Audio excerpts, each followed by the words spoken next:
For an announcement.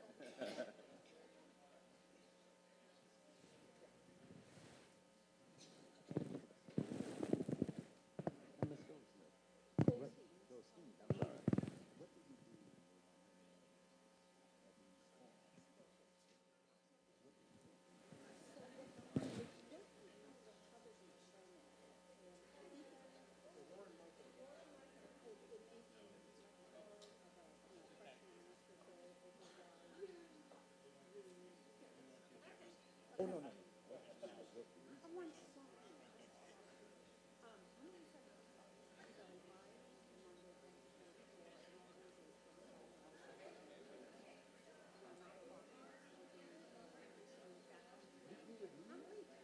Okay.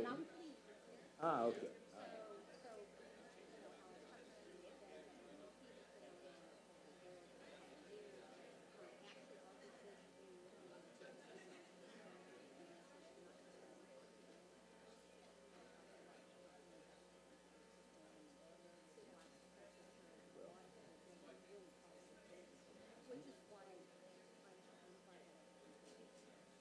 Please. Not only that, I mean, it is also on the board of the Black Community Service and Labor Alliance and the BLMLA. I'm an organizer as much as anyone can be for Black Lives Matter. Okay, now, if you guys don't know, we're streaming live. But nobody really knows. I'm going to turn I'll my let you phone know off. you are being recorded. Yeah, no, you know what, that's a good thing. I visited her entries last week, Yeah, and then it was like, yeah, yeah. I have a bad, bad. I have a bad habit of accidentally getting caught on live feeds, so I can really empathize. Improper situation.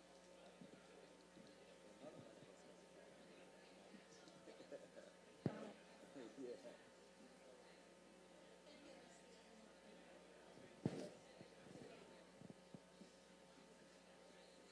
Okay. Because none of us are idiots. Working, testing, testing.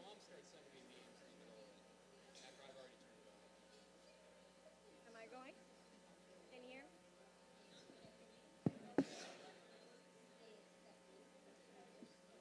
Test.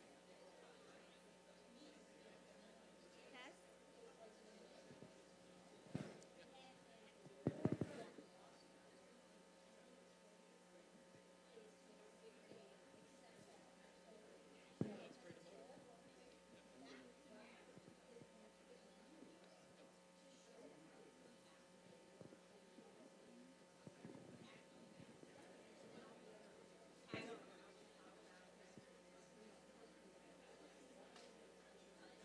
Check.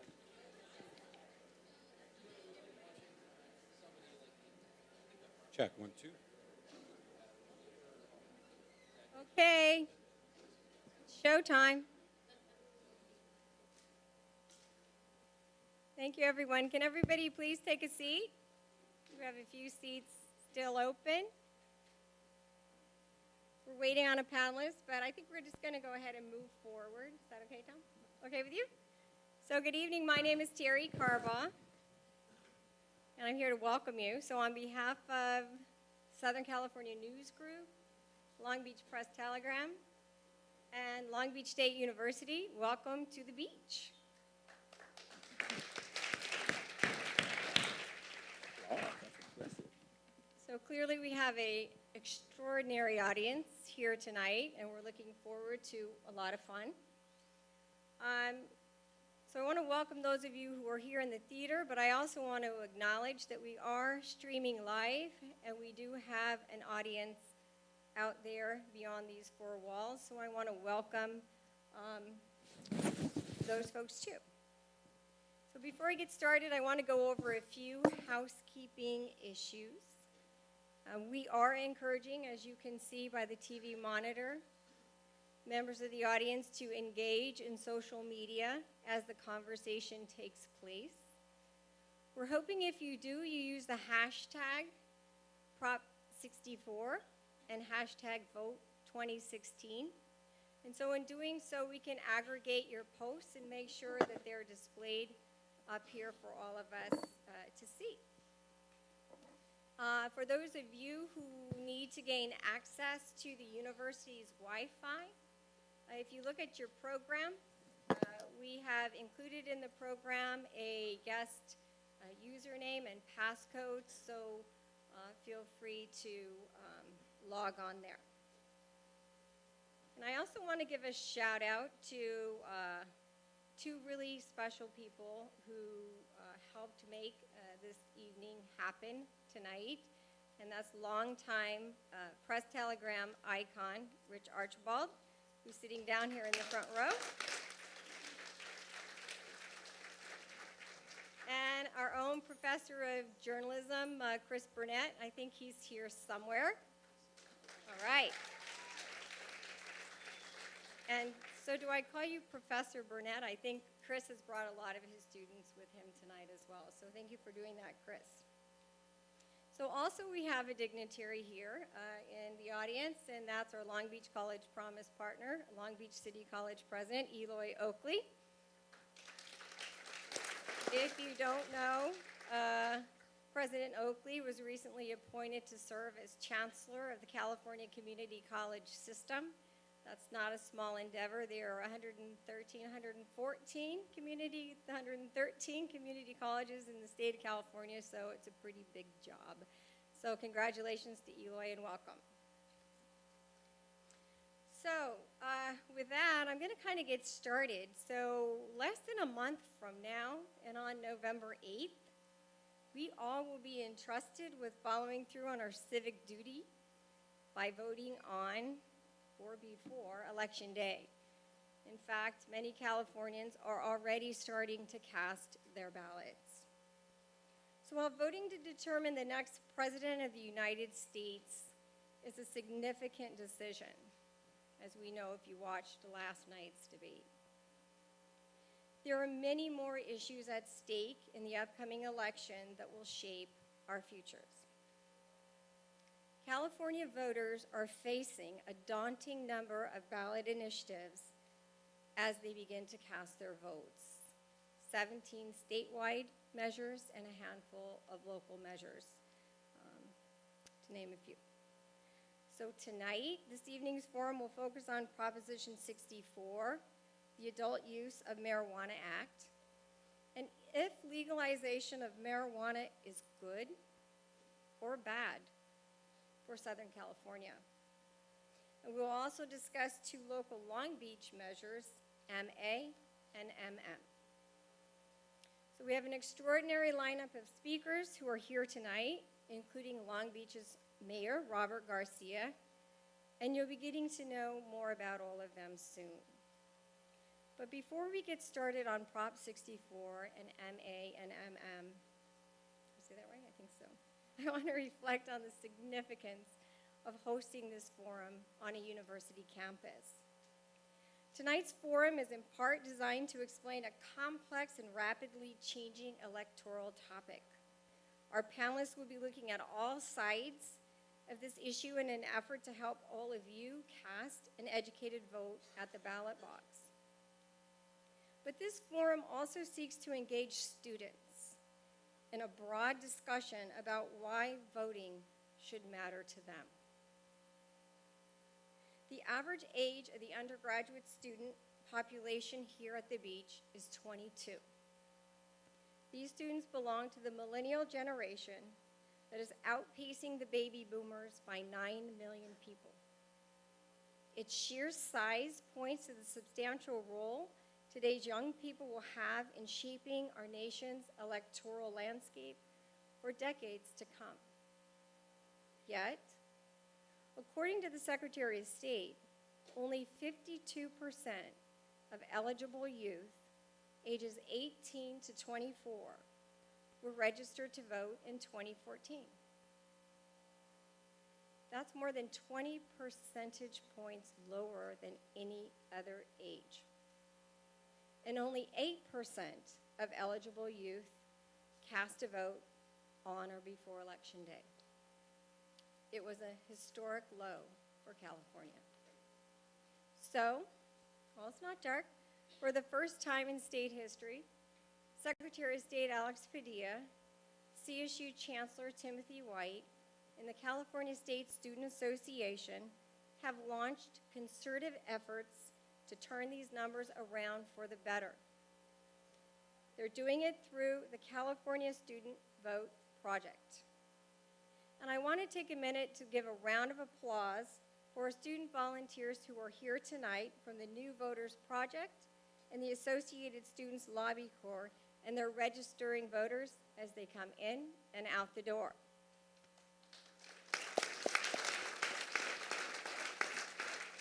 So as a reminder, the registration deadline is October 24th. If you haven't already done so, see them on your way out. So if Hillary Clinton and Donald Trump don't succeed at motivating our youth to vote, perhaps Proposition 64 will. So regardless of where you stand on this issue, we have come a long way. Some of you may remember the hysteria of the cult classic Reefer Madness that aired in 1936. And to remind us of how far we have come and to get us ready for tonight's debate or discussion, whatever we're going to call it, we have a short clip from a parody that aired on a millennial sitcom favorite, That 70s Show. You guys want to roll the clip?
Okay, we can't resist Reefer Madness.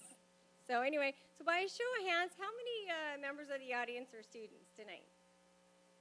Woo, awesome. Okay.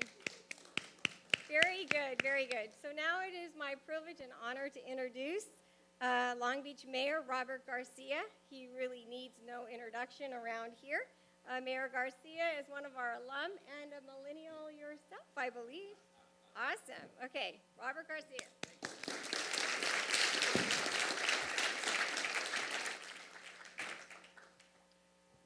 Well, thank you. First, it's always good to be here at Long Beach State, and I'm an alum. I'm a very proud alum of this institution, and so anytime that these kinds of forums are hosted, I think it's always a great day for the university. So let's give Cal State Long Beach a big round of applause for their incredible work doing this.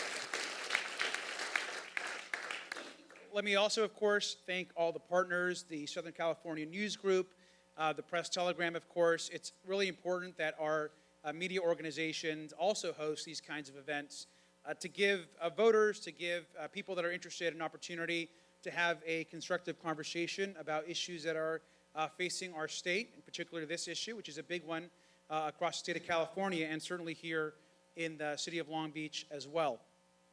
So I was asked to just give a brief, short history of the city measures, and there are two measures on the city ballot, which I will briefly discuss, and then I know that the panelists are going to begin, and they're going to be the ones that are going to really get into the, I think, back and forth about the measures and the fine details of the measures.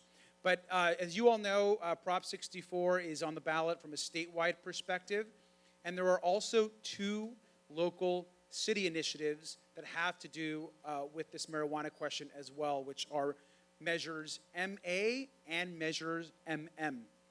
I want to also let you all know that the city of Long Beach, it's actually taken some time to get to this point. And so to share with you, a few years ago, this process began 5 or 6 years ago. The city council, and this is before I was mayor, began having a discussion about particularly medical marijuana within the community and whether or not there should be medicinal marijuana dispensaries allowed in the city of Long Beach.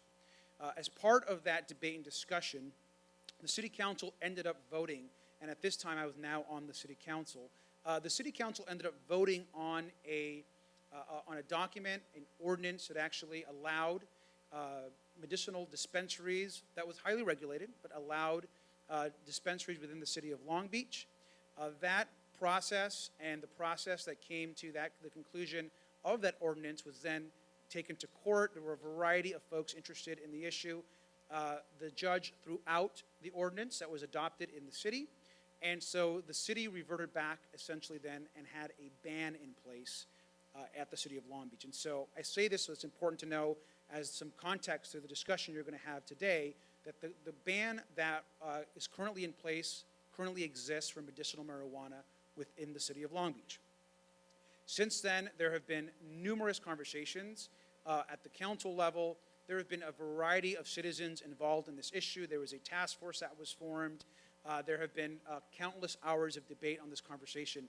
And I'll say to you all, which a lot of people don't realize, and some people here on the stage know this to be true because they've been at these meetings, I can't think of another topic that has been discussed and debated probably more at the city council than this topic, as far as the amount of folks that come out to have discussions and to give input on this issue. It is highly, as you all know, there's a lot of opinion.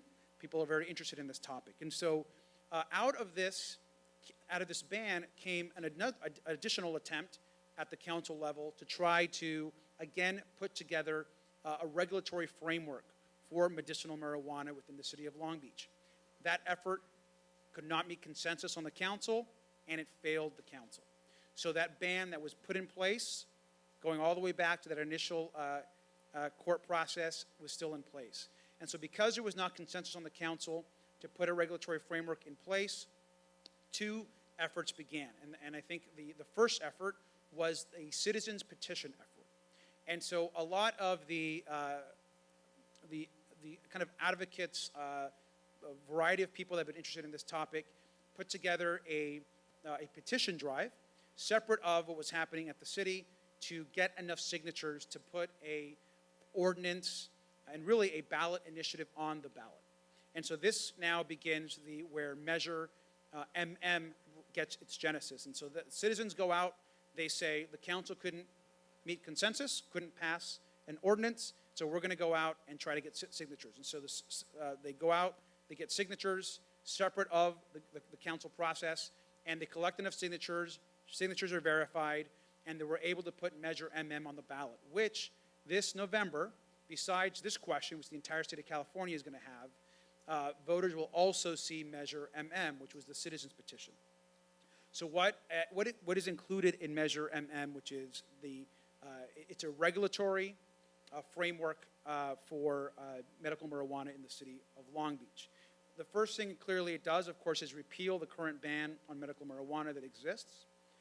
It is estimated on both those that have put the ordinance on the ballot as well as from our legal analysis that it could approximately bring in anywhere from, could be on the lower end, could be 25, could be 24, and on the higher estimates could be 32 could be 33 dispensaries in the city of Long Beach.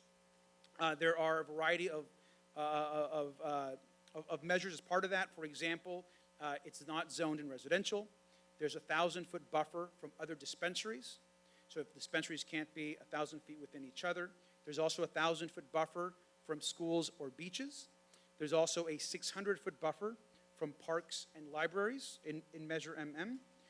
It also it taxes cultivation, testing, processing, and pre-retail distribution at $10 a square foot, okay, for the square footage. And there's also a minimum $1,000 annual fee on all marijuana businesses that's also included in Measure MM. And it sets tax rates. And so it sets on the medicinal tax rates, it sets a 6% sales tax and use tax, and it sets a 0% tax rate on recreational, which of course is Prop 64. And it needs 50% plus one to pass. And so in order for the ban to be lifted, the citizens petition would need 50% plus one, and Measure MM would then either fail or pass, depending on the vote of the people that's on the local ballot measure. In addition to that, and I think those on the stage will get more into details, the city, when Measure after MM qualified for the ballot, the city did its own analysis and decided to put its own measure on the ballot as well for voters. And that is Measure MA. So MA is the city's measure on the ballot. The clear distinction is Measure MA does not speak or has nothing to do with the regulatory framework. It only speaks to taxes and fees. And so the reason why that's important is because theoretically, both could actually pass. The way these two measures work is Measure MM does set tax rates and does set fees, but it's a regulatory measure. Measure MA only sets taxes and fees. If Measure MA receives one more vote than Measure MM, then that tax and framework supersedes the tax framework on Measure MM, and they both pass using the regulatory framework from MM and the tax and fee framework from MA. Doesn't sound confusing at all, right? So what does Measure MA actually do? Measure MA sets only taxes. It sets medical marijuana tax at 6 to 8%, starting at 6%. So it sets it at 6, but can go up to 8% over time. It sets recreational taxes at 8%, but can go up to 12% over time. It also sets on distribution, processing, testing is taxed between 6 and 8%. Again, starting at 6%, can go up to 8%. And cultivation is taxed at $12 to $15 per square foot. Again, the Measure MA does not repeal the ban. It does not speak to marijuana, whether or not it should exist, only to, if it's going to exist, what it should be taxed. And it is expected to raise about $13 million annually.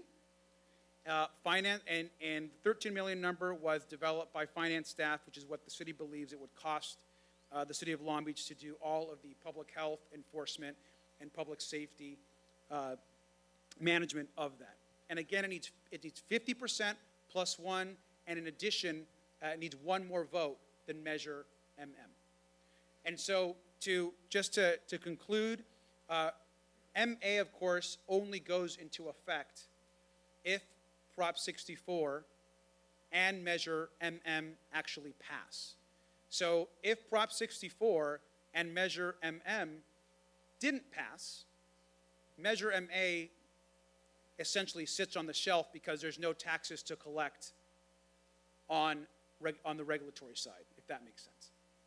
So I hope that was an explanation of the measures. I would encourage, and I always do, I would encourage you, I know that the citizens petition as well as Measure MA, so both of them, there's information online, there's information I'm sure here at the forum, and quite frankly, I think the panel will be discussing the measures probably and debating substantially. And so I wanted to share what is on the ballot. Those are the two local measures here, and I hope you guys all have a good evening tonight. So thank you, and go Beach.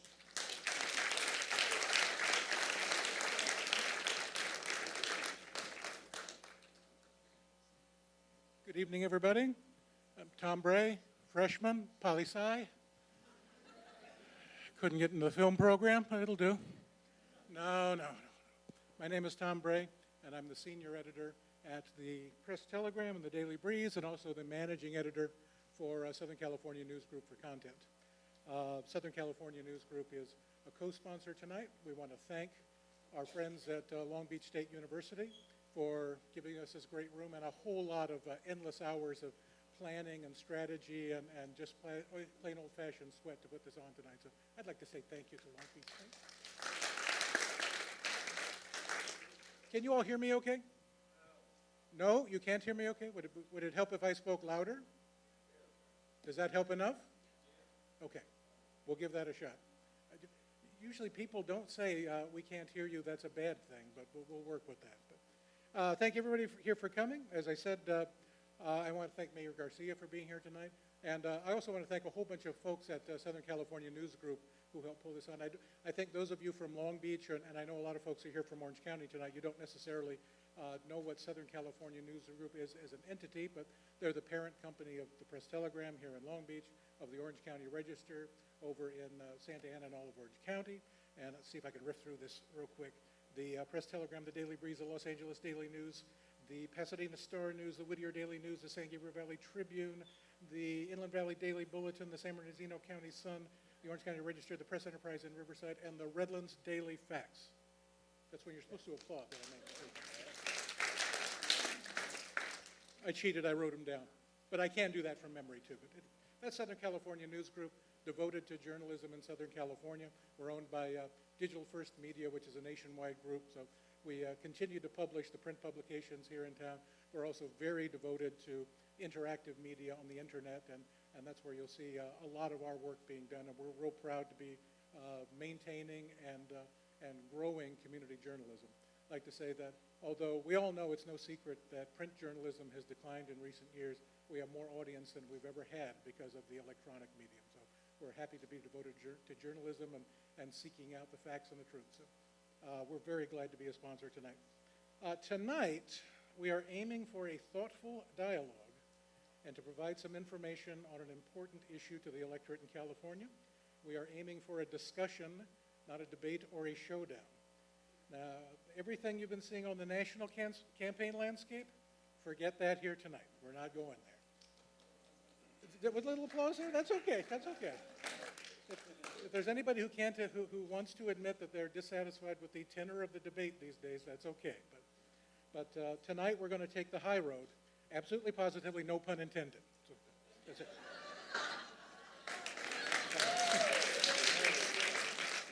Yeah. Please, everyone, remain calm. There are no losers tonight. If our speakers are allowed to present their perspectives without interruption or any drama, the winners will be you, the folks who get the information they need to make a good decision. And making that good decision, you get to do it sooner than ever before as more people choose what we called absentee ballots, but the ability to vote from home. I'd like to encourage you to greet our speakers with polite enthusiasm when we introduce them, but please let's hold our comments, applause, and T-shirt cannons until the end of the forum. No catcalls or cheers or anything like that during the event. Let's be as kind as we can. Panelists, thank you so much for coming tonight. We know your participation tonight proves that you're knowledgeable and passionate about the issue, that you please let each other finish your presentations, and we'll strive to give everyone an appropriate chance to respond. I need to warn everybody up front that we're operating at a little bit of a handicap tonight because one of our panelists could not make it. So we didn't seek to have an unbalanced panel tonight, but one of our folks had a family emergency. It's nothing frivolous, so we're going to do our best to respond and try to keep it as even as we can, and you let me know if it's going in one direction or not, but we'll do the best we can. We're going to start tonight with a discussion of statewide ballot initiative 64, which supports the recreational use and sale of marijuana in California. Later this evening, as the mayor explained, we're going to be discussing Long Beach measures MM and MA. Tonight I'll have some questions for the panelists. I probably have too many. We'll go through as many as we can to make it through the evening and get you out on time and also leave you some time to ask questions. We're going to give each panelist, try to take about 2 minutes to respond to a question, and then we'll give time for the other side to respond as well. So, this is a group full of grown-ups up here. I don't expect that we're going to see any repeat of what we see in National Spectrum, but just we encourage everyone to be kind to each other tonight. I'm going to kind of take the Lester Holt approach up here tonight. No catcalls, please. But I'm not going to fact check or engage in the dialogue myself. I am not a pot expert. I will not be issuing a statement on whether or not I inhaled. I'm just here to keep things going and try to get as much information out tonight as we can in a limited time frame. So, and of course, we're going to encourage questions from the audience at the end of each segment. So our first segment again is 64. We'll have a brief intermission, and then we'll do the city initiative. So I understand that everybody in the hall is not undecided, but I bet you a bunch of you aren't. Because I think one thing about the issue of marijuana is that it's much more complicated than a lot of the cliches and jokes out there would make you believe. So we're hoping to get into some of the details that could help people who really haven't made up their minds make a good decision. With that, we're going to meet our panelists. First of all, Lauren Michaels. She did indeed have a family emergency and can't be with us tonight. We hope that everything turns out the best for her. And again, we're going to try to keep things as balanced as we can, knowing that we're going to be a little off-center. Our panelist, Diane Goldstein, has recorded more than 20 years in law enforcement, which means she has made numerous arrests as a longtime foot soldier in the war on drugs. After joining the Redondo Beach Police Department in 1983, she rose from a patrol officer and school resource officer to sergeant in the Special Investigations Unit, finally retiring as a lieutenant commander in 2004. During her time on the front lines, her perspective on the war on drugs shifted gradually to strong opposition. It was a change forged not only through her professional experience, but by the wrenching personal impact of having a vulnerable family member become a casualty of this war. Folks, Diane Goldstein.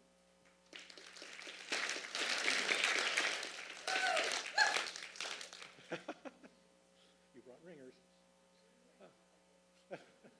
Greg Akili is a longtime civil rights activist and organizer for different labor groups, including the United Farm Workers, United Domestic Workers, and Service Employees International Union. A staff member for former Lieutenant Governor Merman Dimely, Akili is now former National Field Director for the Campaign to Save Social Security from Cuts. Akili has dedicated his life to racial and social justice and is a member of the Black Lives Matter LA and the Black Community Clergy and Labor Alliance. Akili?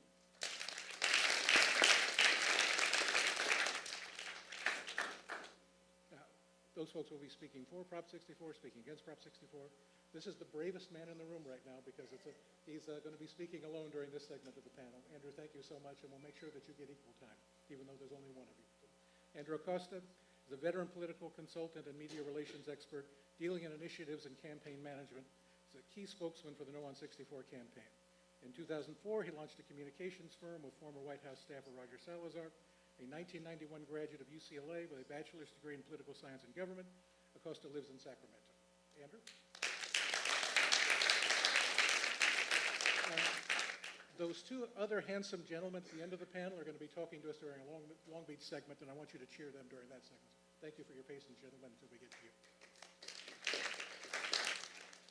So with that, we'll start with Diane. Proponents say pot is already all over our state, but just without structure. They say this initiative will add specific safeguards that would protect children while allowing responsible use of adult marijuana. Does the measure have sufficient safeguards to make sure that more children don't use marijuana if recreational use is legalized? I think the answers are also very layered and very nuanced. And so what I would point out is that I went to high school from 1975 to 1979, and marijuana was widely available during the 1970s, as they are at the start of my career, at the end of my career, when I was a school resource officer. What Proposition 64 does is it imposes strict controls on the regulation of adult consumption marijuana and builds on the regulatory structure of the medical marijuana regulations that were just passed and are going to be implemented. And so what you see is that we, our government, because this is very, very clearly an issue of appropriate governance, we have abdicated control to criminals and cartels and people that don't have the best interests of our children, which is the street corner drug dealer. And no different than alcohol regulation or tobacco regulation, there's going to be strict IDing and other regulatory measures that we're going to be able to go out and enforce. Now, I'm not going to say we're going to eliminate criminals and cartels, because in a free society we can't, but we are going to minimize the harms that they cause specifically to our kids.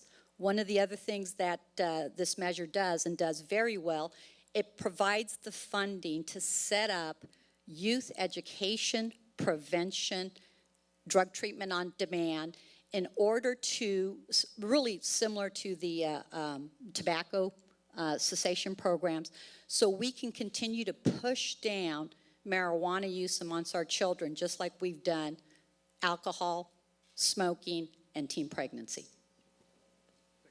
Andrew, your response?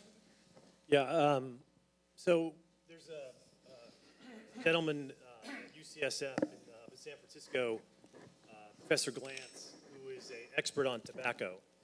He analyzed Prop 64, and so Prop 64 is a 62-page initiative that changes or adds 100 laws to the books. So it's not just the concept of legalization.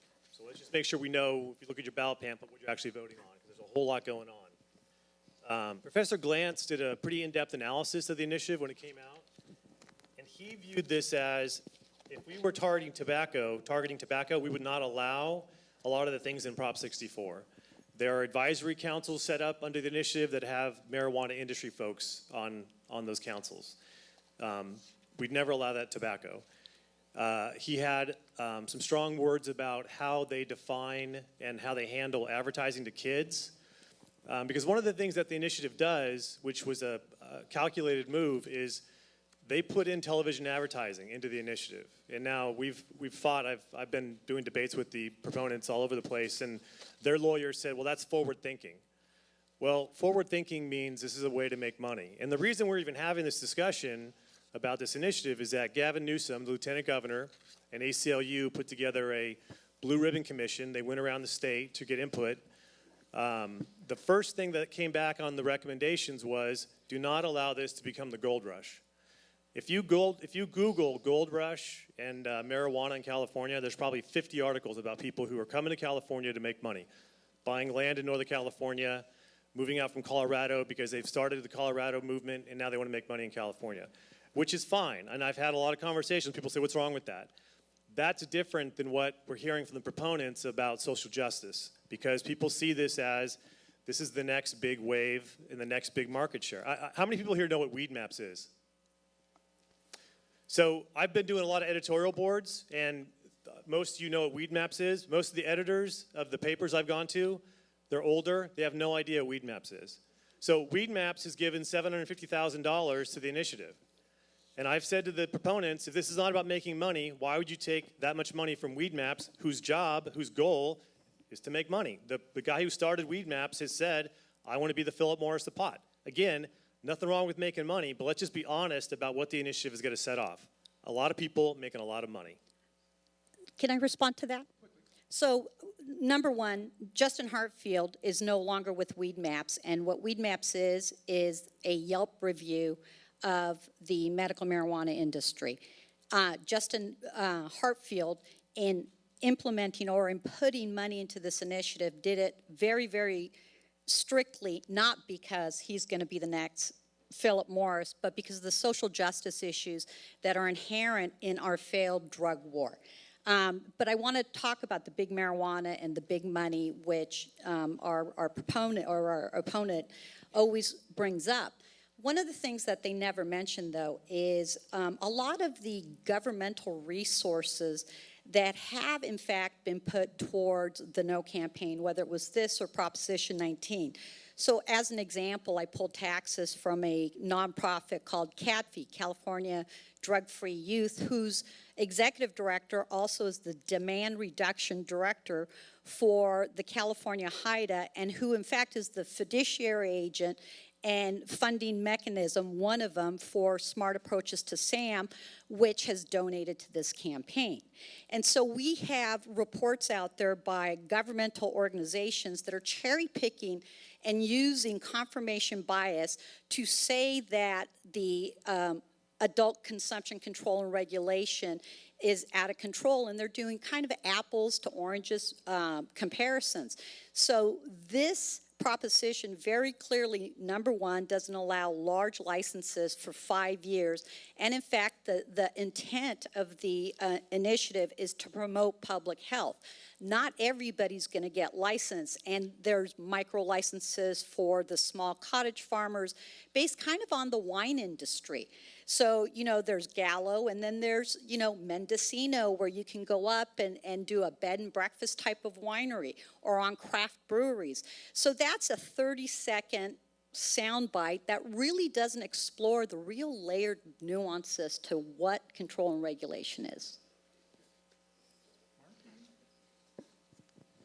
Just as a fact check as we go along, you mentioned that the regulations were just passed.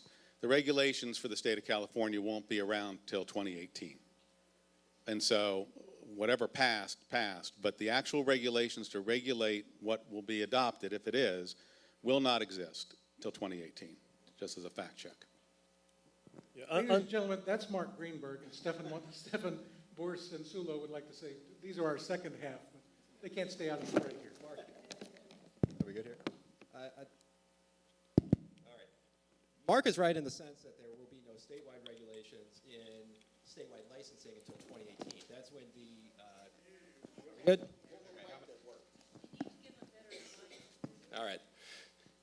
Statewide regulations in terms of statewide licensing is not going to be performed until 2018, and that's when the current limited immunity collective defense is going to disappear. However, to say that we don't have any sort of regulations until that sort of date is just wrong. Localities are going to be allowed, in fact, right now, or presently passing regulations in compliance with with MRSA. And until that point, we also are hiring and staffing up an entire Bureau of Medical Marijuana purely for regulating this industry. I met with Lori Ajax the other day. She's building a very comprehensive office, and it's in no way going to be influenced by the industry in the way that we previously saw with tobacco. I lost several members of my family to the tobacco industry. I think that if you look and do any sort of large-scale research into the political intransigence of the tobacco industry, you will find that it was pretty well interspersed with the government. You had Jesse Helms as basically the face of the tobacco industry for decades in Congress. And the only reason that we had abatement was not because of legislation. It was because of a large-scale federal lawsuit, or a series of statewide lawsuits in conjunction with one that was done by the feds, and eventually ending in the Master Settlement Agreement. That's why we ended up with tobacco regulation. It wasn't that we suddenly came along and realized that this product was killing millions of people by time. It was a way to reimburse states for, I believe it was Medicare expenses. So let's get our histories right if we're going to be making judgments on the future of political regulation in this field. One, if I may, my name's Akili, and I'm with the Institute of the Black World 21st Century, and I'm here because of the social justice lens that this provides. But help me understand something. If we wanted to pass regulations, why would we allow children access to it? Does that make sense? Help me. I mean, who would do that? Who would be insecure and weak enough to say, you know what, we're going to pass this, but children can have access to it? So if you want to bring up and scare people, here's what you do. You say, children going to be able to get it. Well, but we're smarter than that. We wouldn't do that. We would try to take every reasonable step to make sure children don't get it, the same way we do around alcohol. So why would this initiative choose to allow a weakness, a loophole, or some evidence that would suggest that young people less than 18 or 21 could get it. So if you simply ask yourself that question, why would you do that? Then you'll answer his question, because nobody would do that. So there you go. So let me. Hold that thought. So Let's let me- give Andrew, who's outnumbered, the last word Look, on this one. I didn't write the initiative. People who are a lot smarter than me have analyzed it. Again, folks who've looked at health studies and have said there are certain ways to craft the initiative to keep it away from kids. This initiative says it cannot allow edible products, which is obviously a big part of the industry, to appeal to kids. Health officials have said that language should have been a lot tighter because it doesn't say what appeal to kids is. So, and look, let me just be honest with you folks. I get this is coming, but we have other states who have figured it out, and they're still trying to pass laws to make it better. Colorado has a new law going into effect, just went into effect October 1st, how to deal with edibles, because kids are eating edibles in Colorado because they think it's candy, because it looks like candy. And when you say it can't appeal to kids, I've had this discussion. What's it supposed to look like? Broccoli? Because if you look at these edible products, a chocolate bar is a chocolate bar. A brownie is a brownie. So what they're doing in other states is Colorado is trying to tackle that. They're trying to have a special marking on the product. The initiative doesn't have that. What they've done in Oregon, and again, I'm not an expert on this stuff, but how many know what ease is?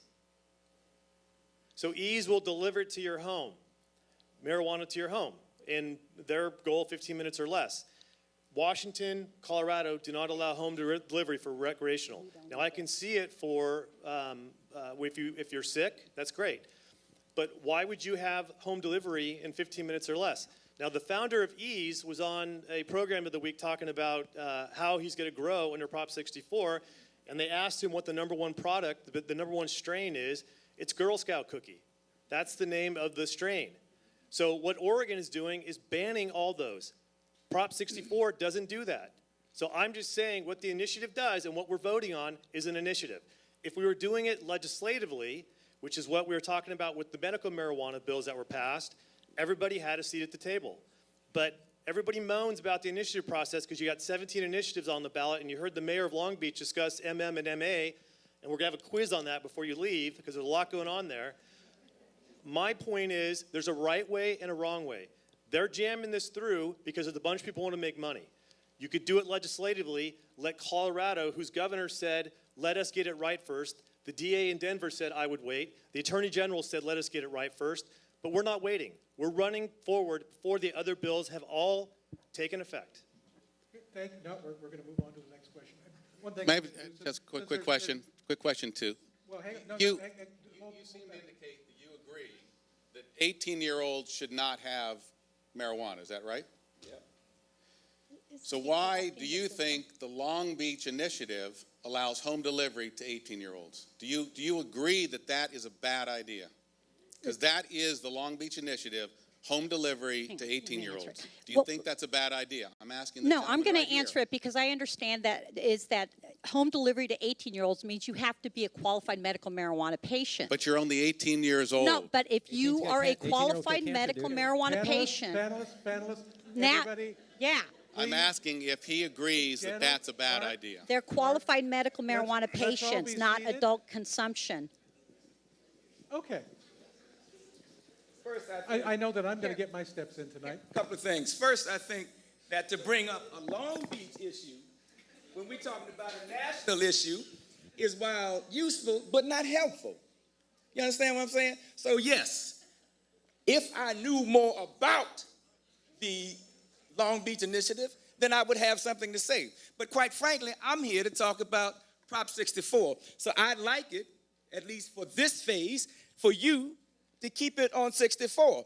Now, you all will have an opportunity to talk about MM and MA, and I look forward to that. But until that time comes, I would simply ask you to stay focused and let's see what we're talking about here. Okay, panelists. Okay, with that, I can tell it's going to be a lively evening because our two Long Beach panelists have gone ahead and engaged. I think it's only fair to you that you know who they are. So Stefan Borst-Censullo is a Long Beach-based attorney with the Hoban Law Group, one of the nation's first cannabis law firms. He is a policy advisor to the California Growers Association and local advocate for the medical marijuana industry. Borst-Censullo also is a senior partner with Grassroots Government Strategies. He previously served as legislative director for Long Beach City Councilwoman Lita Gonzalez and current Long Beach Mayor Robert Garcia during Garcia's tenure on the City Council. You may cheer him.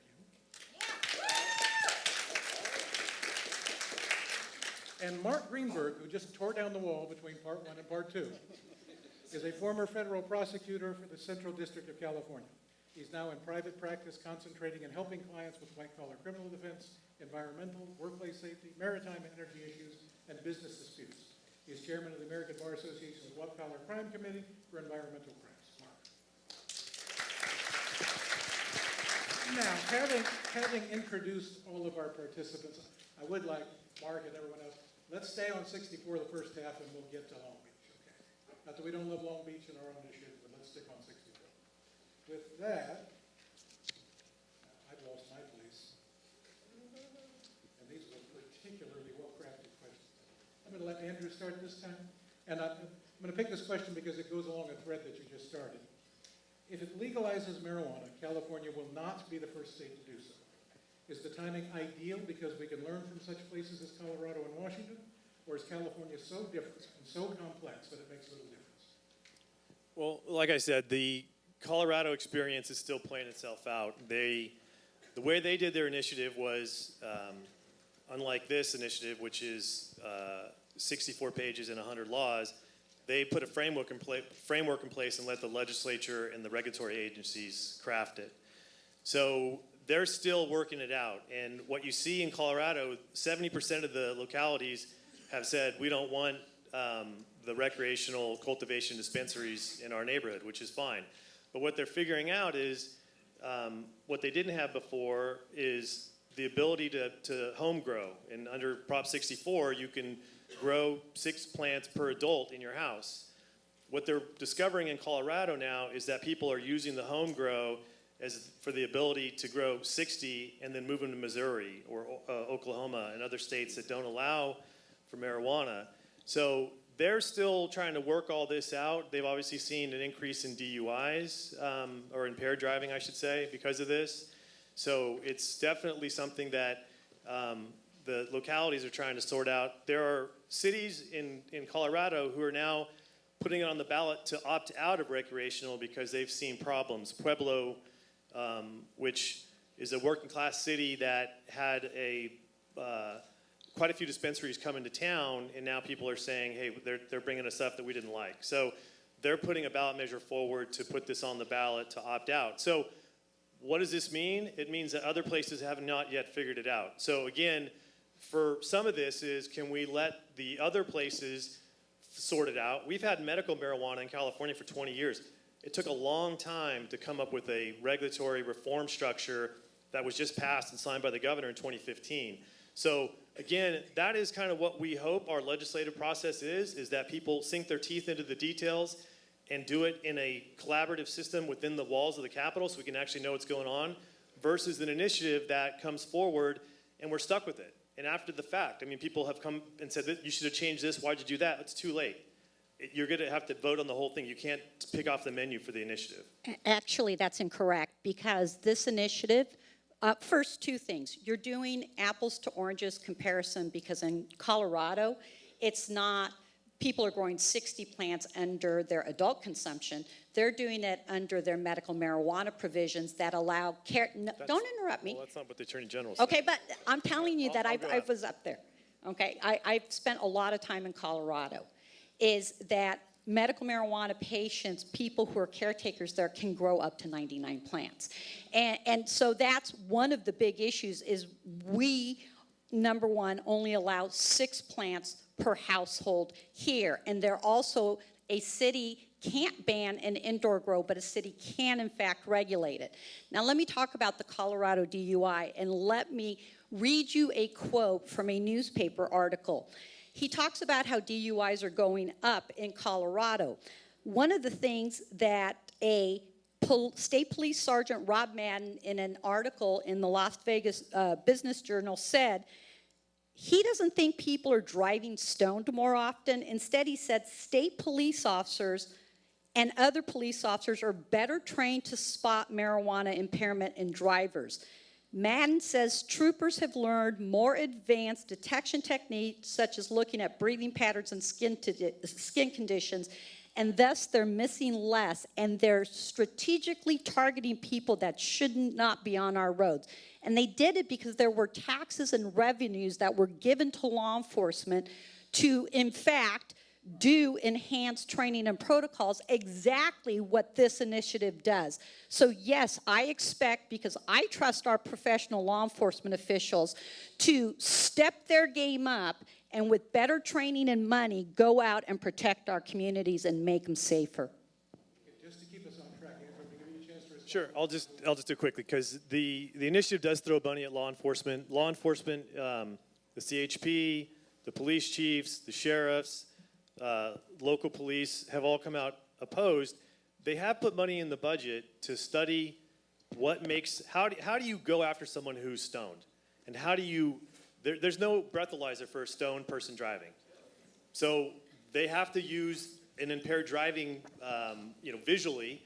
But again, because these things have not yet been developed, maybe we should wait a little bit and let them be developed before we have more people getting high and driving. So AAA studies have come out and have shown in Washington, rates have gone up. AAA has come out opposed to the initiative here in California. They're concerned. Okay, we're going to move on. Akili, this one's going to start with you. Proposition aims to generate tax revenue spun from retail sales of marijuana to fund such things as after-school programs, drug prevention education, drug alcohol addiction treatment, and law enforcement. Do we really think that the financial benefit will outweigh the risk?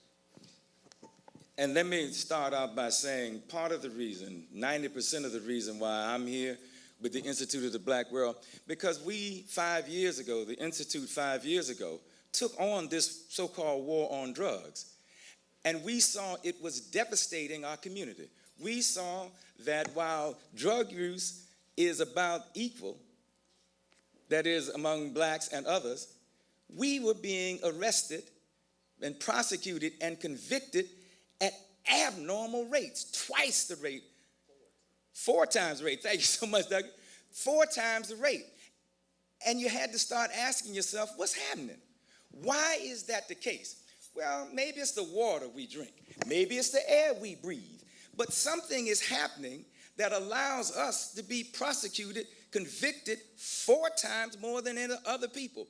So we wanted to end the war on drugs. The Institute saw this as a step in that direction, because what it does, it makes the target on our backs a little smaller.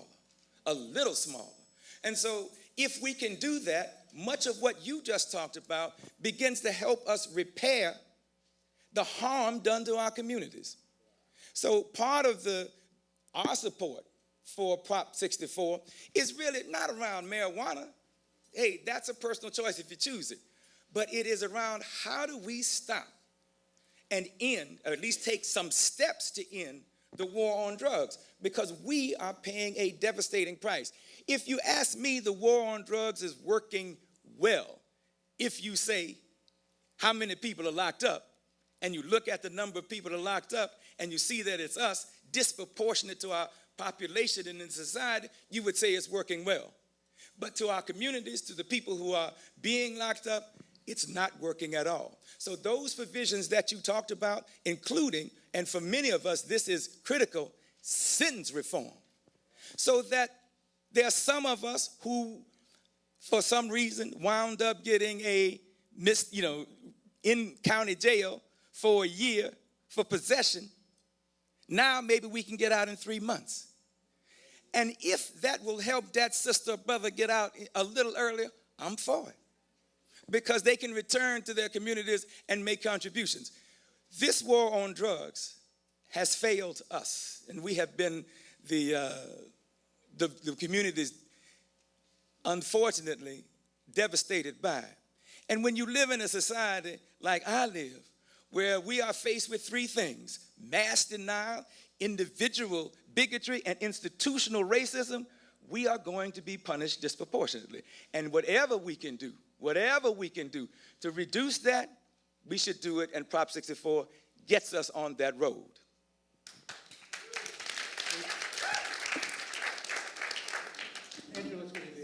So I think the question was about taxes.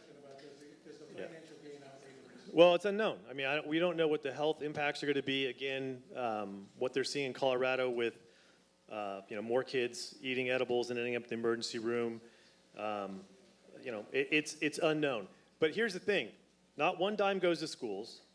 It's not going to fix a pothole in your community. It's going to be one less than 1/10 of the budget, and there's a whole bunch of money that potentially is going to come, but it's unknown. I mean, this is a great unknown, a lot of money. And, I'm not going to argue the stats on crime. Governor Schwarzenegger did sign a bill when he was governor that turned marijuana, if you got a joint, it's an infraction. So you pay a ticket. And the arrests went from 60,000 before that bill was signed to less than 8,000. So is it perfect? No. Has the government taken steps to probably be a little bit more about common sense when it comes to marijuana usage? I think it's moving in the right direction. The problem with this initiative is it's not about social justice. If you go to Weed Maps and look at their TV channel, it's not about social justice. It's about getting high, and it's about selling product. I mean, that's what it's about. So again, if you want to talk about Justin Hartfield and the Weed Maps guy giving $750, my thing is give the money back. Show us it's not about making money. And if you want to be about social justice, be about social justice, but you can't have it both ways. Two things. I'm going to ask you a different question. Sure. So that we can keep things on pace because we're going to run out of time for questions. The model result for law enforcement would be that officers in our courts spend less time citing, arresting, and prosecuting pot offenders and reinvest the savings into other more serious public safety risks. Is this an achievable result? Yes. So our opponent says that we don't arrest very many people, that it's down to 8,000. That's only misdemeanor. I mean, that's only felony arrests. That's not even including the misdemeanor arrests, which basically fall predominantly on communities of color. We actually arrest more Latinos than we do African Americans in California right now. So it's disingenuous to say that this is not a social justice issue. One of the things that this will allow us to do is to be strategic about who we go after. And don't get me wrong, we're going to continue to go after people who are selling marijuana who shouldn't be. But we're going to be able to discern who the good guys are and who the bad guys are, because government is going to be able to regulate and license them. Well, again, it's law enforcement's opposed. It allows home grows of 6 plants per adult in your house for personal use. Which cop is going to go count your plants? None. So this is going to be one of these things where if someone's growing 60 and some guy comes and jacks his house because he's got 60 plants there and he knows it, that's a crime, and it's going to create more crime. So this is not going to, look, what they're seeing in Colorado, crime has not gone away. Denver, which allows for cultivation and dispensaries, has seen an increase in crime. They have not.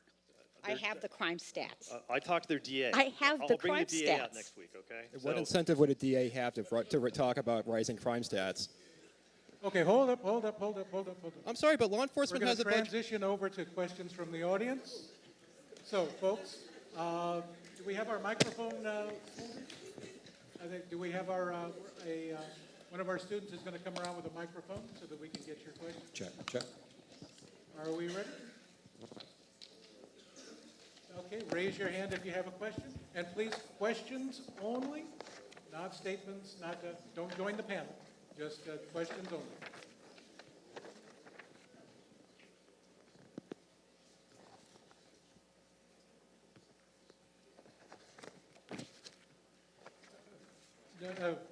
No, we're questions from the audience, please. Hi. The question is for Stefan. The regulatory framework for the city in reference to Long Beach. Well, we're going to do Long Beach in the second half. Oh, so we're 64. We're sticking to 64. Okay, 64 then. All right. Well, towards 64, reduction from felonies to misdemeanors, isn't that going to be something that will eventually help communities that have been negatively impacted by the war on drugs? Sure.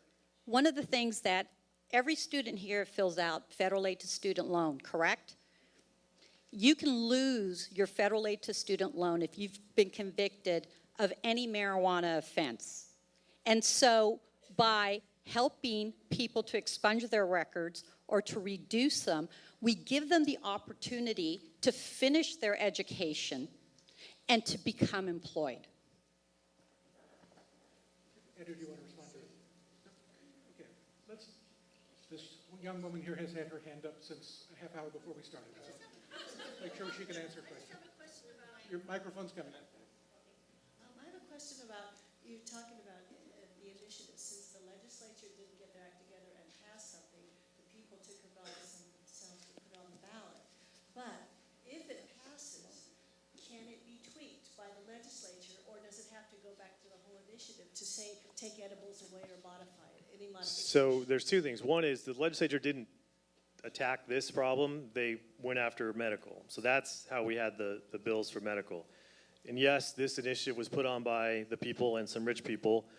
The way that I'm sorry, Sean Parker's rich. You can't, It's irrelevant. why? It's irrelevant. I can It's say that irrelevant. Sean Parker's rich, and he Sir, put you're the a initiative funders, on the buddy. ballot. So here's the initiative can be changed as long as it helps the intent of the initiative. So No, I'm just talking about if it passes and we decide a year or no, you know what, we got to do something with edibles. We got to make sure it's only so much dosage per serving or whatever. Yes, the initiative allows that. yeah. So here's what's going on in Sacramento. Can the legislature Yes. do it? Not The just legislature, if it improves if it's with the intent of the initiative. Here's what's going on in Sacramento, folks. Weed Maps has a lobbyist.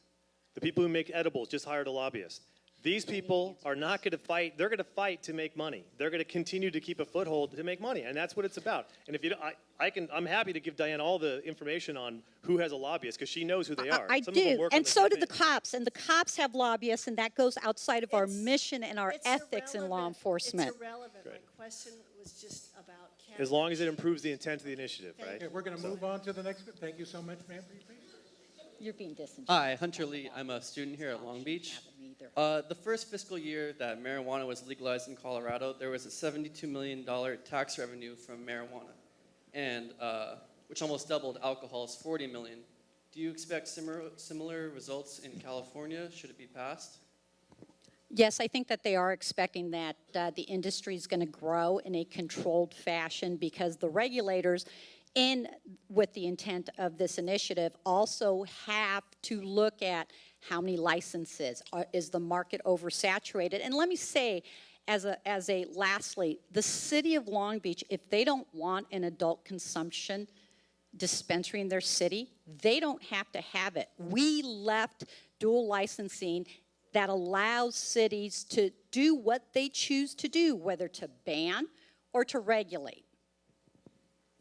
And if I may, yes, it will generate a lot of money. It's going to be a major industry.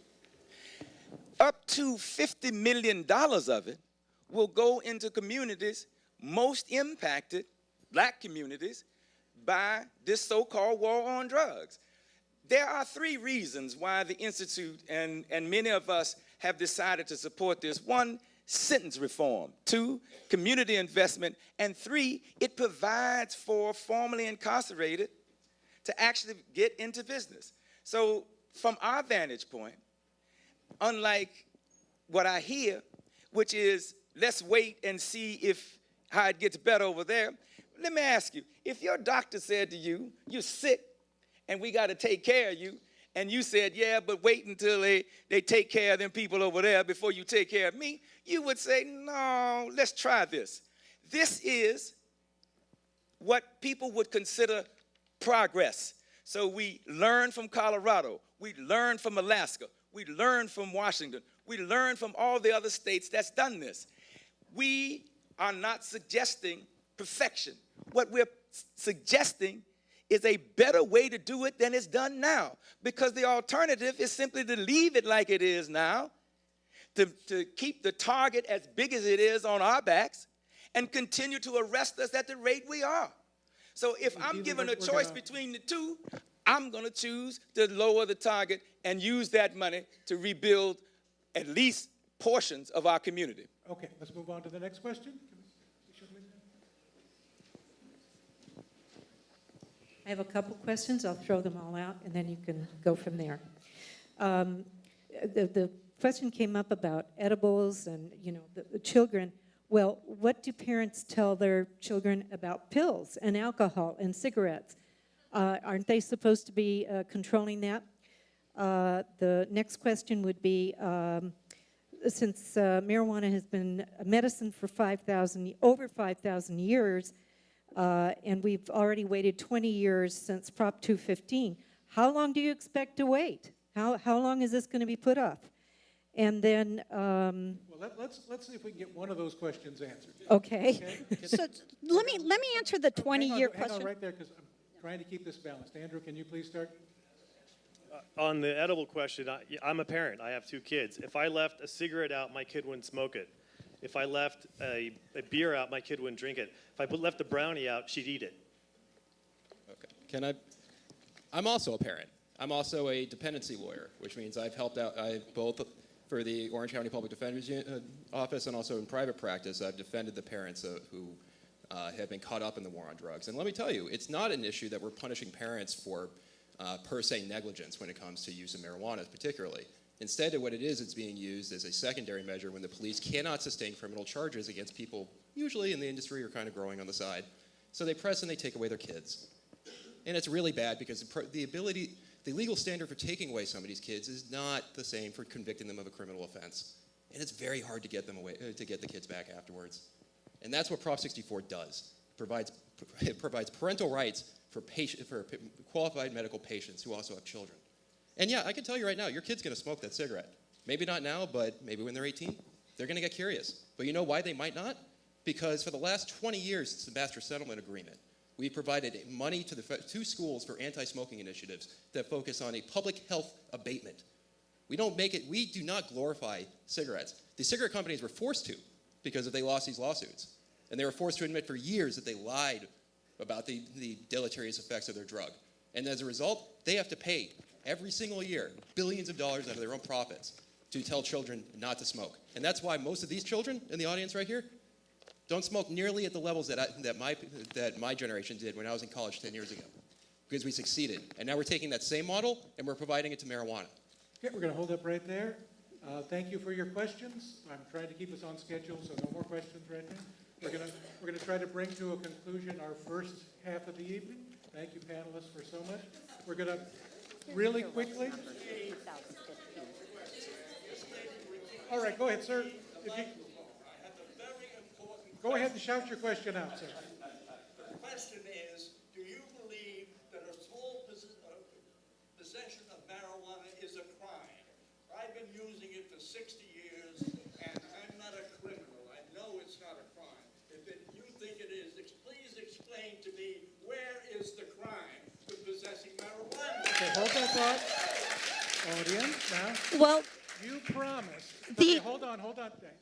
I want to make sure that we're going to get one response, and then we're going to wrap things up. The adult consumption, the Adult Use of Marijuana Act will protect your right to use marijuana for another 60 years.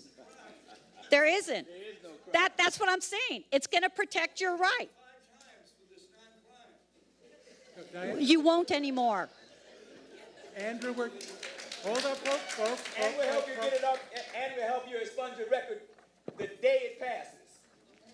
Last comment on this, Andrew, you've been very brave. I know you were double teamed tonight. We appreciate it. Last word for this. No, it's a meaty topic. We could be here for 2 more hours talking about this. Look, my thing is, read the initiative. There's a whole lot going in there. There's some things that Diane has said that are valid. There's some things that everyone said that are valid. But you got to take the whole thing. So if you believe that it's all going to be great, then vote yes. If you're worried about some of the things they slipped in there, then vote no. Okay, this is your chance to engage in that wild applause you've been wanting to. So please thank our panelists for the segment. Panelists, thank you for part one. Truly appreciate it. We're going to take a 5-minute break, and then we're going to come back and talk longer.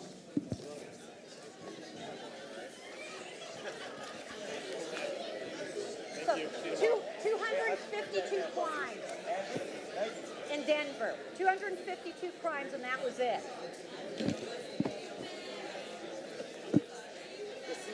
The line of Mr. Wink.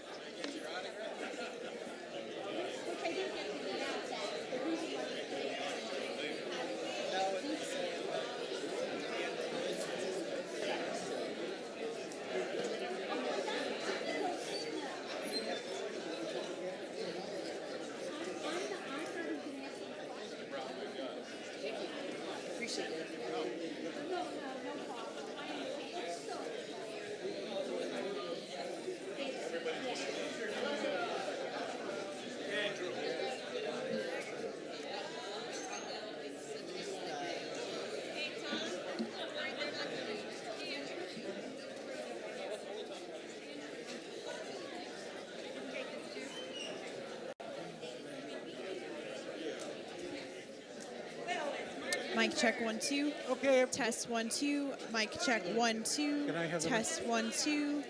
Mic check 1 2. Test 1 2. Mic check 1 2. Mic check 1 2. Test 1 2. Mic check 1 2. Mic check 1 2. Mic check 1 2. Test 1 2. Let me know when you want me to talk to these. Mic check 1 2. Test 1 2. Check 1 2. Test 1 2. Mic check 1 2. Mic check. Mic check 1 2. Test 1 2. Check check. Mic check 1 2. Check check check. Mic check 1. Just check this one. It's muted. That's enough. Let me check this one. That originally was this number. All right, check, check, check. So try that again. Mic check 1 2. Test 1 2. Check 1 2. Mic check 1 2. Check 1 2. Check. Mic check 1 2. Test 1 2. Mic check 1 2. Check, check, check, check, mic check, check, check, check. Ew, I touched the mic with my mouth. Check, check, check, check, check. Good? Mic check 1 2. This is mic number 2. Check, check, check, mic check. La la la la la. Mic check, check, check. Check, check, check, check, check. Mic check. Check 1 2 3 4 5 6. Oh, they're la, la, la, la. switching. Mic check, check, check, They're check, switching check, check. panelists. How's it going, Okay. David? I didn't know that. David.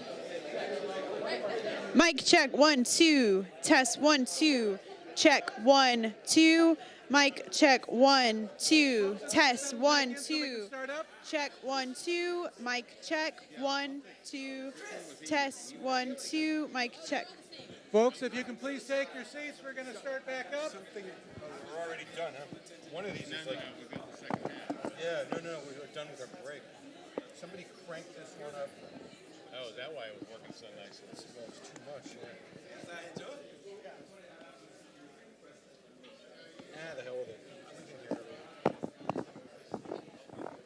You're lucky I didn't put the Beyonce microphone. Yeah. Blew it to your head. Now listen.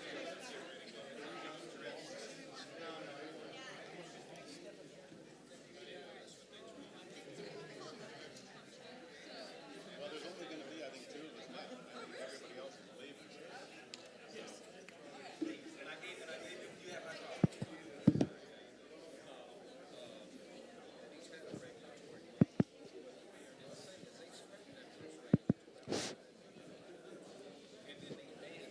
Okay, folks, if you can please take a seat.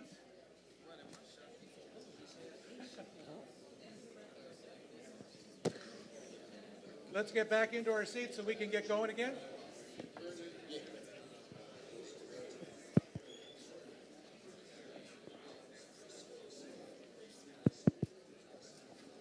We're just waiting for Stefan to return to the stage and we'll get going.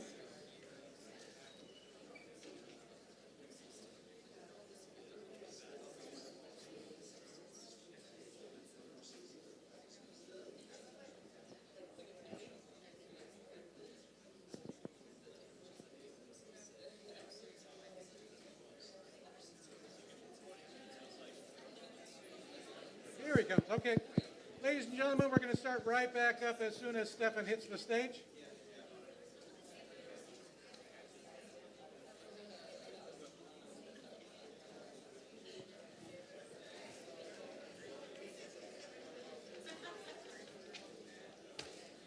Okay, folks, we're getting started. Come back to the center, Stefan. Okay, thank you, everybody. We're starting back up. Please get to your seat, and no more rhubarb, no more rhubarb, no more rhubarb. Let's have silence. Students? Okay, we're going to start back up. The mayor did a pretty good overview, in fact, a very detailed overview of MA, so we're going to jump back in. I'm not going to give an overview of that. So we're going to jump right on to questions. I've introduced these two gentlemen, so you know who they are. And so here we go. First question, I'm going to start with Stefan. To start, I'd like to hear from both of you a quick overview of what you think works with MM and what doesn't work about the decision to legalize medical pot dispensaries in the city. Stefan? Well, what we have to understand first about the legalization of medical dispensaries is not that we're creating a new industry or that we're in any way promoting the use of marijuana. Instead, this is basically just a capturing and regulation of a pre-existing market and forcing them to abide by the rules of, frankly, common sense and also publicly passed zoning laws. One of the problems that we've seen, and one of the few actually identifiable and specific issues having to do with with retail commercial cannabis industries, is that, frankly, when they are not well financed enough and when they're operating within a regulatory and legal void, there's certain negative externalities that arise as a result of that. First of all, that I would talk about, and which something that nobody really wants to, other than the United Food and Commercial workers are put at a disadvantage. I've defended within my private practice members of the collateral members of dispensaries who are left literally holding the bag at times when their places are raided. And they're not well taken care of inside of these regulatory voids. When we have rules that are passed, and they're passed in collectively bargained manners like unions, what we have are worker protections. What we have are neighborhood protections. And what we have are a system of revenue collection that actually makes sure that the money that is generated from an existing marketplace is put right back into the community. Again, this is not reinventing the wheel. This is forcing a agricultural commodity to behave like everybody else. Marc, your response? The difficulty with what's been put together by the industry as MM. There are some glaring problems where they've gilded the lily. They just couldn't help themselves in writing something that would make them as much money as possible. One of them I pointed out earlier, the gentleman was very strong in the point that children 18 years old shouldn't be having marijuana delivered to their home. They shouldn't be getting that. Their brain is still developing. You talk to Dr. Marks in the audience, talk to any doctor, they'll tell you that is not when you want to be providing drugs to children. And right now, this measure says in it, home delivery to 18-year-olds. That's a bad idea. This measure does away with taxation on recreational marijuana should it pass. This reduces the taxation that the Long Beach voters already voted in so that, and this is an analysis done by the city of Long Beach, the city will lose approximately $5 million a year net. So for all the taxes that are going to come in and all the boom and how the proponents say, oh, we're going to hire more police officers, no. It's a $5 million deficit to the city. They talk about these are regulations. This is now going to be a regulated industry. Read the provision. A law enforcement officer, no police officer in the city of Long Beach may walk into a dispensary, ever. There is no regulation enforcement. A police officer, by law, by this measure, cannot walk into a dispensary ever unless he's got a search warrant. No other purpose can they walk in. Can they not? They can't walk in to regulate. They can't walk in to observe. They can't walk in if there's a 911 call. The law does not allow it. That is what the law says. It says Marc, they may not enter without a search warrant. That is what it says. That is what they wrote. All right. Not that I've never thought I'd be in a position to have to explain exigent circumstances to a federal prosecutor. But in the case of calling 911, you know damn sure that they would be able to come in. Now, in terms of regulation, guess what? The Long Beach City Council is more than ready and more than willing to be able to introduce modifications to this particular provision and allocating the specific people who would be regulating this. The city manager, in fact, has proposed as much inside of the city budget on numerous different occasions. Now, if we're talking about delivery, your best friend, Susie Price, the 3rd District Council person in the city of Long Beach, has been having a lot of meetings, both with EASE and with the Frontera Advisory Group. Now, what are they discussing? I could tell you one thing that came of that discussion, in my particular opinion, would have been the delivery-only ordinance that she was trying to pass through at all times, despite the fact that numerous people in the industry were telling that that's exactly the type of provision that would happen that you discussed about. Children getting their hands on delivery. Delivery can be handled in a regulatory manner, and what we're doing now is providing for medical patients to receive medical marijuana at their homes. This is something that frankly, it would be a basic right for the original intent of Proposition 215, which were late-stage AIDS patients receiving it in their home or in their hospice care. Now, I can tell you right now, I use delivery inside of the city of Long Beach. I use it knowing that it's illegal. You know why? Because I don't have access to the dispensaries that I used to in the 2nd District that were running pretty great. They actually had no problems. Now, I can tell you this because I worked in the city of Long Beach. You know why they were closed to begin with? You know what these imaginary problems were? There were calls for service made to the Long Beach Police Department. Not to report any particular crime, because we would have actually had the crime stats to be able to point out before that, but instead just kind of, frankly, old people freaking out about green crosses showing up inside of their neighborhoods. That's literally what it was, Marc. And when we were trying to isolate these specific problems, and I was trying to create proactive legislation on behalf of the mayor and Lee Gonzalez to address this, what was I told by the people in development service about what, again, these specific problems of retail dispensaries were? Well, guess what, Marc? They were that they brought the wrong type of people to the neighborhoods that they weren't welcome in. That was told to me directly by the assistant head of development service. That's called discriminatory impact. That's called discriminatory intent. We've already had a demonstration of discriminatory impact by the previous panelist here talking about the arrest patterns. That's why we didn't have. That's why we instituted the ban. I was there during the city manager briefings. Well, let's be fair to Congresswoman, City Council Member Price, because what she proposed was home delivery, discrete home delivery, to 21-year-olds, not 18-year-olds. That's by not EASE, by the company you cited. This is what the dispensary owners wrote for you to pass is home delivery to 18-year-olds.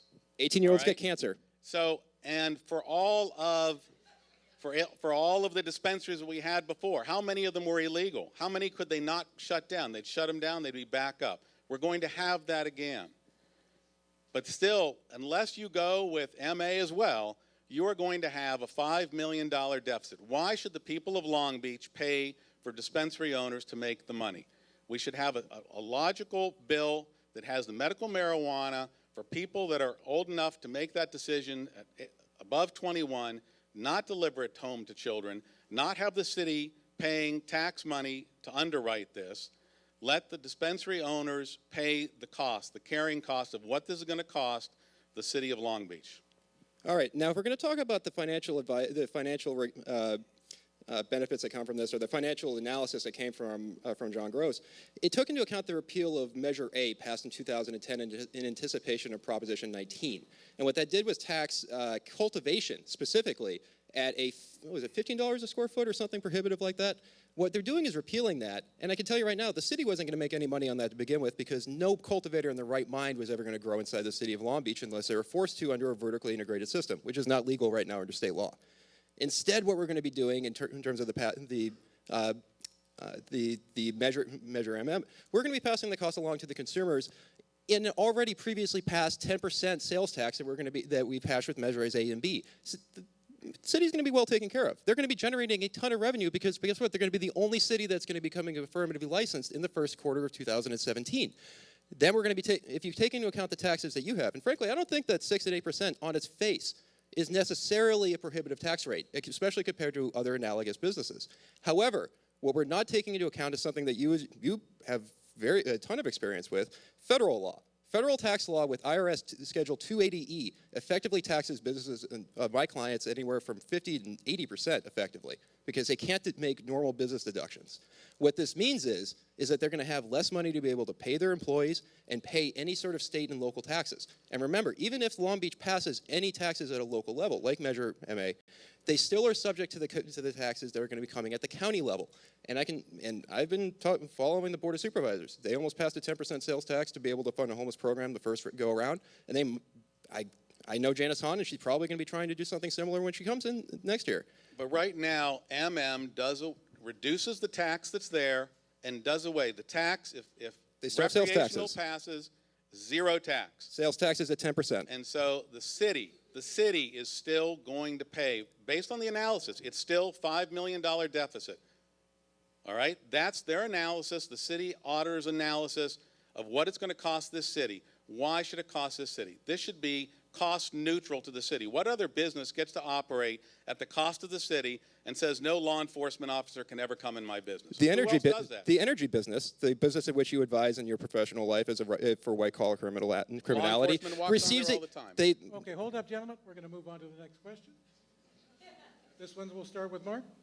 Proponents say there are many safeguards in Measure MM. For example, it prohibits dispensaries in areas zoned exclusively for residential use, prohibits operations after 8 p.m. Also, it limits the number of dispensaries by population, and there are some other ones. But are these safeguards sufficient? The first question you have to ask yourself, why do you need safeguards against this business? I agree. Why do you need safeguards? Because of the crime that we have seen around these dispensaries, the illegal dispensaries, the people. Look, there was one on Atlantic Boulevard, 2 blocks from my house. People just sat out in front and smoked marijuana. The businesses around it couldn't operate. Why do we have to have these buffers? Everyone admits, everyone on the panel that I served on, everyone, even the pro-marijuana people, worked on the buffers. We had to have the buffers. Obviously, there is a problem with these businesses, and that's why Councilmember Price wanted home delivery, so we wouldn't have this magnet of money and drugs in one place to draw crime and violence.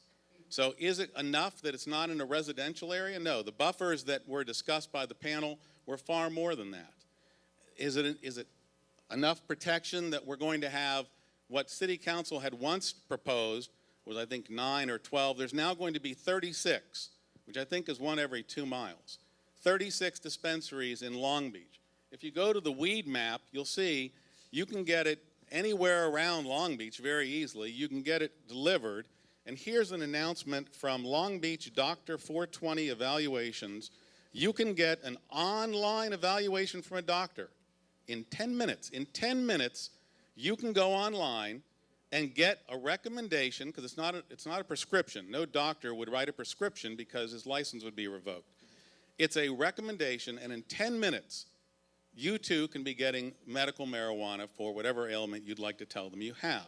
Is there enough protections? No. The real protection for medical marijuana is doctors should have to prescribe it, should have to monitor the treatment, monitor how they're doing on it, just like any other drug. Unfortunately, our medical system fell down on that job, and all they're doing is writing recommendations. Well, if we're going to talk about the medical system falling down on the job in terms of preserving public health while dispensing medication, who here watches Frontline? They had a fantastic documentary on the heroin epidemic that's currently affecting people. And it's currently affecting people that once had very good health insurance. So how did that happen exactly? Well, pharmaceutical industry went directly to the doctors and told them basically to dispense as much opioid-based medication as they possibly could. And the FDA looked the other way. So we're talking about an imperfect system that's only as good as the regulators and the regulations that are affirmatively passed. Now I'll get onto a second issue when we're talking about protections, and I think it's a very important thing to take into account since we're sitting here on a college campus. My mom's a college president, and I've been in academia my entire life. And if you want to talk about the #1 drug that is a bane of every college administrator's existence, it's alcohol. Now, in this current area, there's not a booze map, but if you were to Google bars, and I did so frequently when I was working for the city and addressing zoning impacts of our many package stores and our very healthy tourism sector when it comes to alcohol, you can access alcohol anywhere. You can go across the street to Target and get it. And frankly, most of the 18-year-olds here are probably not doing it not much differently than when I did when I was 18. You have somebody who's 21 by it. So diversion is an impossibility to be able to stop. What you do is you address it with an affirmative public health campaign. College administrators for the last decade have been calling for a lowering of the drinking age down to 18 because they don't have the resources to be able to control it effectively, and they want to speak to 18-year-olds like adults and tell them, alcohol can kill you. Don't drink too much of it. Be careful around it. Treat it with respect. The wonderful thing about marijuana is, by comparison, and why college administrators generally are going to like it a lot better, is it does not kill you. The overdose for it is a nap. So if we're going to be talking... I'm sorry.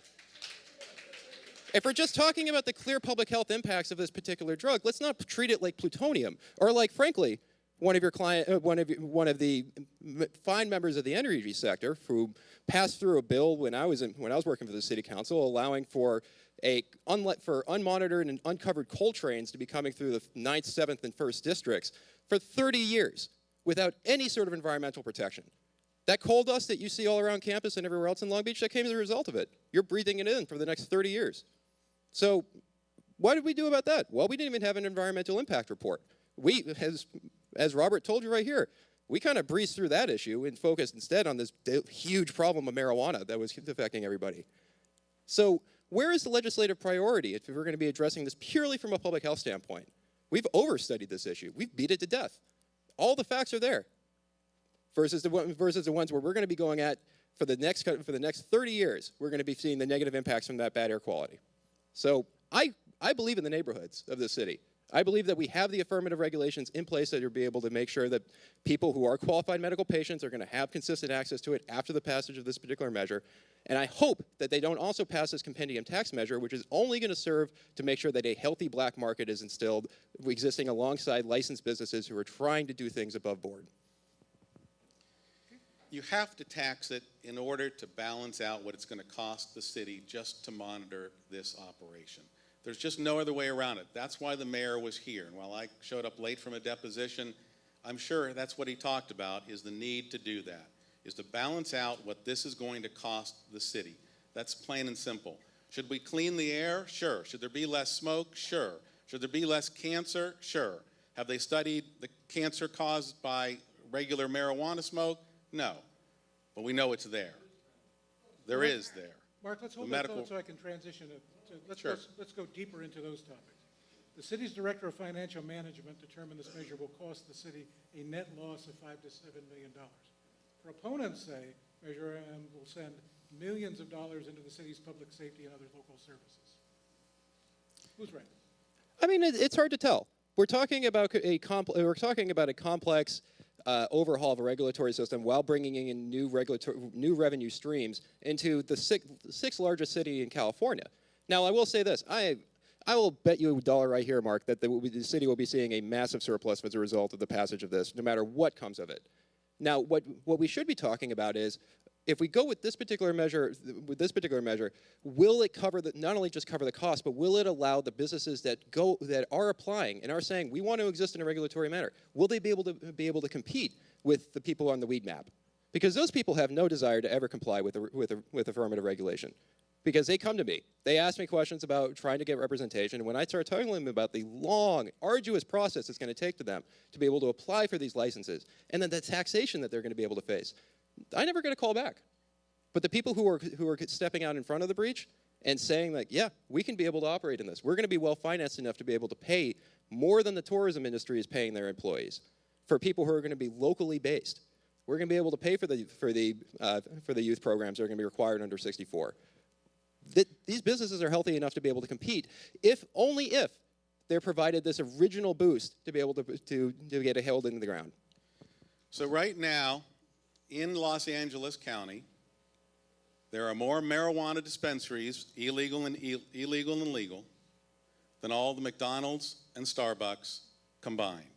So that's what we're going to have in Long Beach, is we're going to have the illegal dispensaries. So this enterprise that so wants to comply and so wants to do things right and pay its taxes, that it has to compete. It's going to be competing against all these illegal enterprises that, again, the city is going to be tasked with trying to shut down because they're not paying their employees what they're supposed to.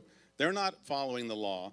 They're not trying to evaluate anything. They're just trying to make money. And again, the doctor isn't the one saying, you need 1 gram, 2 grams, you need this twice a day, once a day. No, it's the person behind the counter selling you the weed, making the money, that's making that recommendation. But you are going to have what all the predictions are, same thing we saw last time. Same thing we saw last time we had dispensaries. You've got 4, 5, 7 illegal dispensaries for every one that is licensed and blessed by the city. So you're going to have that same mess. We never licensed dispensaries in the city. Them.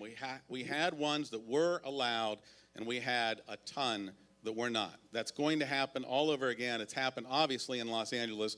Why in the world wouldn't it happen in Long Beach? Because the situation has changed. Back in that time, the city regulators were being told you cannot license, because if you license, you're essentially being party to a conspiracy to commit a federal crime. So instead, we developed this entire legal fiction called the limited immunity defense. And so essentially, the city was passing what were pseudo-regulations and saying, well, you're going to be able to be permitted in this particular area, but since the Riverside decision hadn't come out yet, whether or not we're going to be able to affirmatively regulate like we do other businesses and even collect taxes was yet to be determined. So we designed what was a very bad law, and it did not come into effect. Why did it not come into effect? Because it was so poorly constructed by comparison to what we're bringing forth today that advantageous trial lawyers were able to attack the process by which these things were selected in the first place. That will not happen if the legislators that are currently within the job, and I trust Susie Price. She's an excellent attorney, and I trust the people that the bureaucracy within our city to do what's right when they're being told to by the city. So if we pass the regulations that are there, and I'll talk about competition too. Let's not pretend like these businesses are providing something that is so terrible that we have to regulate it like plutonium. You're talking about McDonald's and Starbucks. Starbucks provides 2,500 calorie caffeinated milkshakes to children every single day in an unregulated fashion, a much more addictive drug than marijuana. And they do so in a way that promotes diabetes and everything else. No one's taking away their right to operate or making sure that they're not licensed in the city, except for the new Dunkin' Donuts on 7th. That was actually provided a variance because we were so desperate for the retail that it would be able to provide to a neglected area. Medical marijuana dispensaries are much different than they were in 2010. They are well financed. They have a legal and corporate entities that are allowed to be able to get new revenue streams and make sure that they are going to be able to survive in a regulated fashion. And they are doing so under the auspices of labor peace deals, which means their employees are going to be subject to the collective bargaining decisions of the UFCW and other interested unions. Then why can't Los Angeles close down 1,000 illegal dispensaries in the city of Los Because they Angeles? put forth a limited immunity defense that was actually modeled after the one in Long Beach. It was called Proposition D, and it's a disaster. And if you want to get rid of it, I will be right alongside you. It's the only way to avoid the PAC case. No, You're going to get... We have a MRSA now. Gentlemen, we're going to hold up there. One more question? MA. MA basically allows the city of Long Beach to set taxes on the commerce created by ML. Opponents say MA calls for taxes that will be an enormous immoral burden on patients, as well as an enabling a competitive black markets. Proponents say the taxes called for in MM are fair and appropriate and will help police costs. What do you all have to say about MA? Marc? The black market, if you're able to keep the drugs out of the hands, home delivery, out of the hands of 18-year-olds, then you're still going to have a black market. The youth are still going to find a way to get it. You're still going to have a black market. The whole point of MA is simply to make this cost neutral to the city of Long Beach. And there's no reason, no justification why the marijuana dispensaries shouldn't have to pay their fair share of what it costs to regulate them like other industries do. This should not cost money to the city of Long Beach. It doesn't have it. We don't have an extra $5 million just sitting around doing nothing. We don't have the ability to take that money from somewhere else and move it now to regulate marijuana, to hire people that are just going to go out and audit the records to see whether taxes are properly being paid, to investigate the crimes. You're going to shut down the illegal dispensaries, to hire the prosecutors that have to prosecute the illegal dispensaries. You're not going to have that money because we don't have it. City of Long Beach doesn't have it. That's why the mayor was here. It has to be cost neutral to the city, and that's the best thing that they've been able to come up with. That's why the city came up with that, is to do that. And you know what? If that makes somehow dispensaries just, they can't make, enough millions but without passing it on to the consumer, then the consumer will go to Lakewood, La Habra, Rosemead, Manhattan Beach, Orange, Huntington Beach, all over town where they can get it or have it delivered to their home, and that'll all be fine. There will be access. Access is not the issue. This is just about money. All right. So if we're going to be talking about the taxation that people are going to be going through and the access, I ordered medical marijuana the other day to my house because I didn't have time to stop at the Santa Ana dispensary, the licensed one that I usually do, and what was delivered to me was garbage. I paid good money for dried out, horrible brickweed. that should never have been provided. What if I was somebody with a compromised immune system? This is something that this is the type of product that would actually hurt somebody. So when we're talking about making sure that dispensary owners who are going above the breach and abiding by the very thorough regulations that are going to be required by this, it's not an issue. It's not an issue of somebody trying to make millions, because if you talk to somebody in the retail business, that's not where you're going to be making your margins. It just isn't there. So, well, I'll take that into account. If the city of Long Beach cannot effectively find a way to make money off of the selling and dispensing of drugs, they have no business making the fiduciary,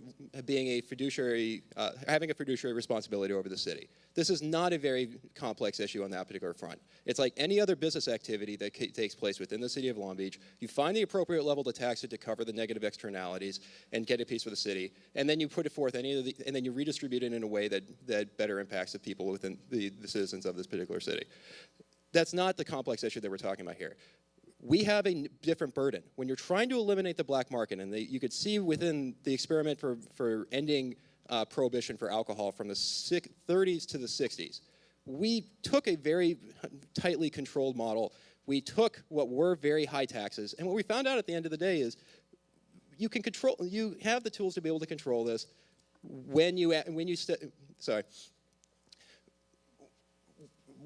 have a low tax burden at the beginning of a particular program like this. That way you eliminate the ability of the black marketeers to be able to compete with the people who are going to license. Then you slowly increase it as you go on. I think actually the best example of this would be cigarette taxes. San Francisco funded an entire universal pre-K program for years purely off of Proposition H taxes. And it did its job. As cigarette use went down, the money that was available was decreasing as well, and as did the taxes. They rose them from what was effectively a 1% rate, I think, all the way up to 20 locally within San Francisco. If you want to be able to control what's going on here, take that approach. Let the businesses who are trying to do the right thing get their foothold at the beginning, and then you can take away this take away their competitive advantage to the black market. Now, we'll say one thing: we actually treat certain businesses within the city of Long Beach far different from this. The tourism industry, for example, or hotels, we provide massive tax rebates to be able to allow them to compete when they first are entering the marketplace here. All those downtown hotels built with huge tax rebates. And those businesses have negative externalities as well, one of them being the large-scale dispensing of alcohol to people when they visit here. We control for that. We account for that with increased police presence and everything else. This is not a complicated issue. The largest cost to the city, the worst hit to the city of all of the years when this goes on, will be in year one. That's when they all have to get up to speed and start to figure this out and bring people on, train them. The highest cost is in year one. And the only reason the mayor was here and the mayor put together MA is because MM was written. They said, you know what? Watch this. I'm going to reduce the taxes on myself. And they put in MM. They cut the taxes that the city, the voters of Long Beach, voted into place, and then put zero tax if it becomes recreational use. So to say that the city of Long Beach knows how to make money on a business and how to do that if that's what they want to do, not whenever the initiative written by the dispensary owners says zero tax, we're going to reduce the tax on medical, zero on recreational, and take it away from the city. That's what this measure does. It's unfair, and it shouldn't be that way. And that's why the mayor had to come forth and put in MA. It's just to try to balance it out. The mayor was here for one reason, and that was to be able to provide political cover to make it seem like the council was actually doing something, because they stepped over themselves for 20 years. I'm not going to take credit for saying that I personally could have solved this problem, but I was advising the mayor in 2013, and I told him simply this: force the dispensaries to abide by a minimum wage proposal. Have them pay their employees $15 an hour, have access to union rights, and open up their books. That's putting a harder regulatory burden on these dispensaries than any other businesses other than the hotel industry. If you had done that, what we would have seen are the dispensaries that were, again, well capitalized enough to be able to operate it in a regulated manner, providing their employees a living wage, employees, by the way, that disproportionately live within the city of Long Beach compared to other industries, and you would have a good system. You would have the negative impacts associated with the businesses would be controlled. But instead, the council did what a lot of politicians did. They punted on the issue over and over and again. They ignored your task force, which I think, frankly, came up with some very good suggestions because they couldn't put together the political will to step out into the breach and make a firm decision on this either way. I talked to a city council person a couple of years ago, and I asked him purely as a person who was working in the council as a legislative assistant at the time and as a patient who woke up one day and noticed all my wonderful dispensaries in the 2nd District disappeared. And I asked him, what were these problems? What can we do to address them? And he said, Stefan, it really is that the localities are being asked to do a Herculean task. We're asked to regulate a substance that's illegal under federal law and develop an entire regulatory system from the local level, which goes outside of our purview as local legislators. We're only asked to come up with tax and land use policy. And well, let's hold there. We want to make sure that we have time for audience questions. But that same city legislator said, once the state passes affirmative regulations, we will be first on hand in terms of following up with compendium legislation. When the state legislator passed for MRSA, where is this legislator? Well, he was busy trying to find up a ton of irrelevant buffer zones, so maybe we'll make sure that he would never have to take a vote on it. He ducked. Okay, we're going to hold there. Do we have our volunteers? We're going to take a few audience questions. These gentlemen down here ready?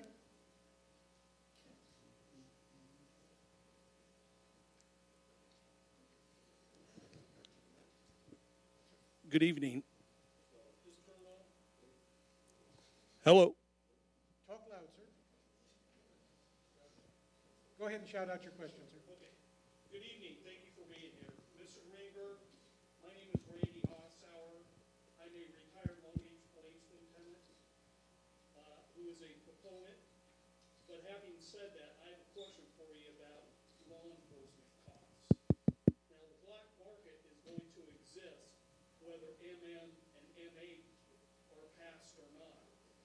So it's not going to change any amount of money that law enforcement has to pay if MA takes over or doesn't take over.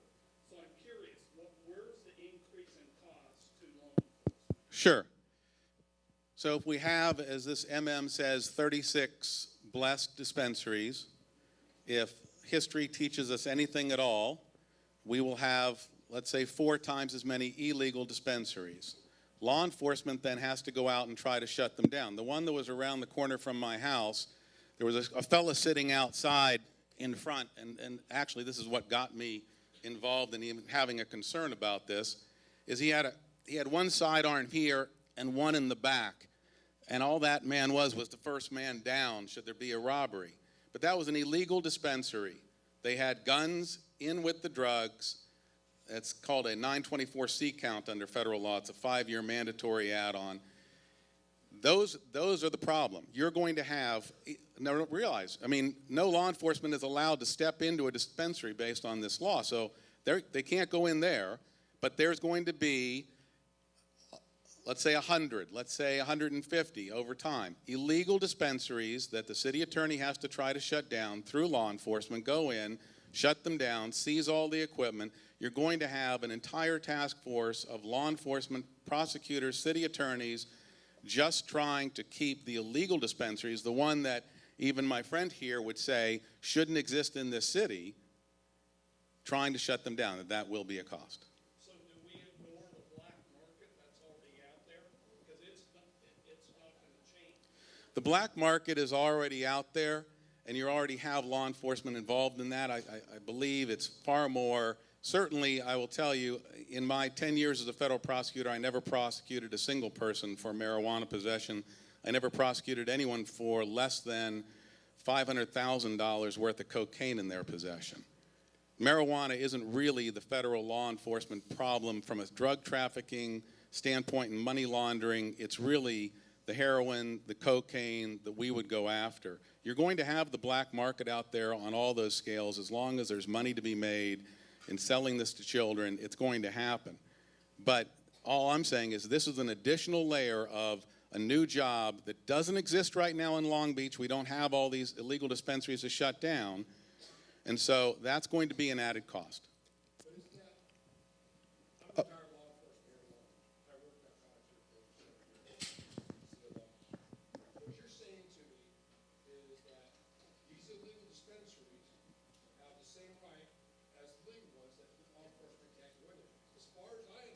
No, they wouldn't. Okay, well, that's what I'm hearing you say.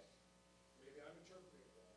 That law enforcement wouldn't be able to do that. As a narcotics officer, that was our job, was to go work those specific crimes. If we have an illegal dispensary, we go, we get a search warrant, and we hit that place. That's our job, 24/7, days a week, 365 days a year. So to sit there and say, But it isn't your job today because they don't exist. They don't exist today in Long Beach, so it's not your job today. You are now taking on a whole new You just showed a map where they exist. I would disagree with you that your version of a dispensary, yes, it is not a storefront as a traditional storefront. But I can't tell you there are thousands of homes where I've gone in and served search warrants that act as a storefront operation.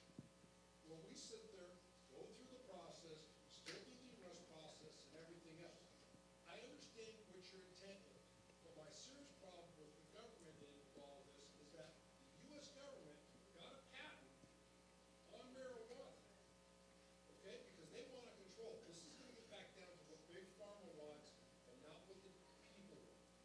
Okay, sir, thank you so much for your perspective, but we're gonna stay on schedule. So this young lady has had her hand up.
Well, medical marijuana will become fairly irrelevant because it'll be zero tax on recreational in Long Beach.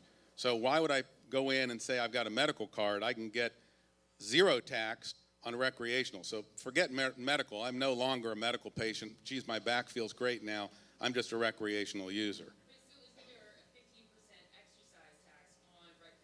But not for Long Beach will not have its own tax. So there'll be no revenue for Long Beach on recreational.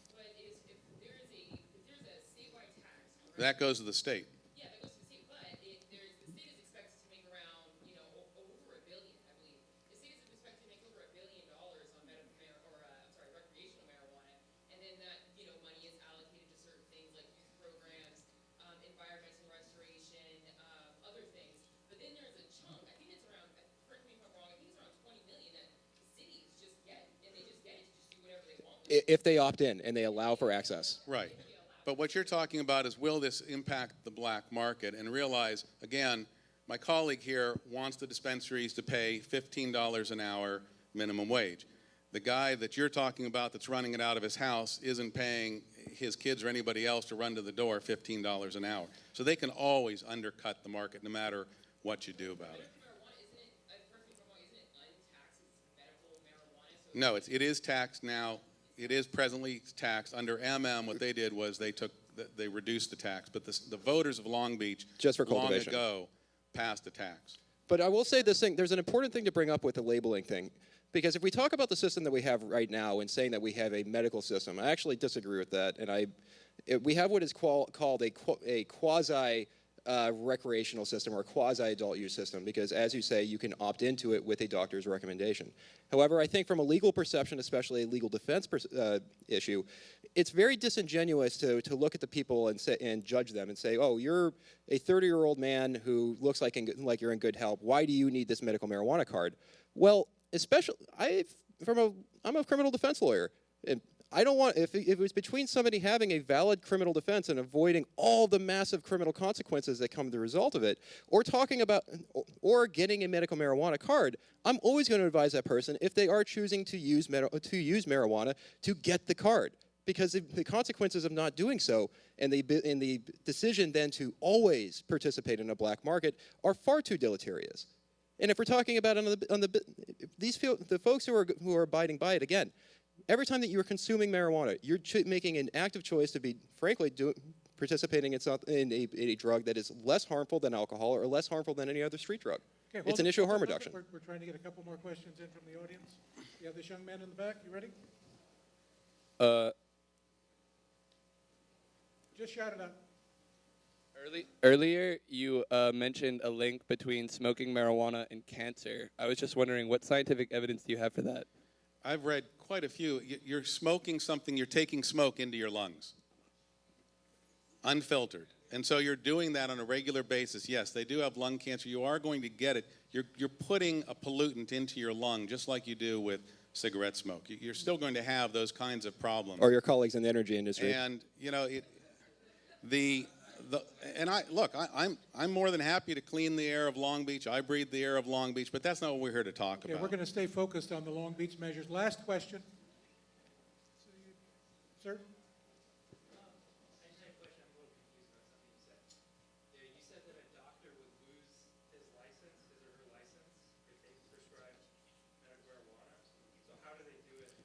It's called a recommendation. And so what a doctor does is and I went to, you can go down to Venice Beach is where I went, and they will take you in a room and there's a fellow on a computer screen and you tell them, you know what, I'm having trouble sleeping at night. And they said, okay, here's your marijuana card, but it's a recommendation. So there's no quantity, there's no, this is when you should take it. There's no recommendations, there's no follow-up. It's not your treating physician. Mark, do you have that? Do you have sleeping issues?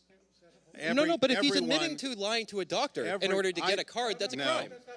I didn't get the card, and I didn't go in and lie. You told me you just did. They told me what to say. So that's hearsay. I didn't do it. What I'm saying is, this isn't your primary care physician. What the rule should be is, it should be your primary care physician monitors what's going on and how this may or may not help you. Look, my father-in-law died of cancer. Can marijuana help ameliorate some of that? Yes. Can it cure cancer? Of course not. But can it ameliorate? Sure. Am I against that? No. But that's 5% of the people that are walking into these dispensaries. It is a fallacy. But it's just a recommendation. If the doctor were to sit down and say, I'm going to recommend this, and he'd have to understand how to tailor it.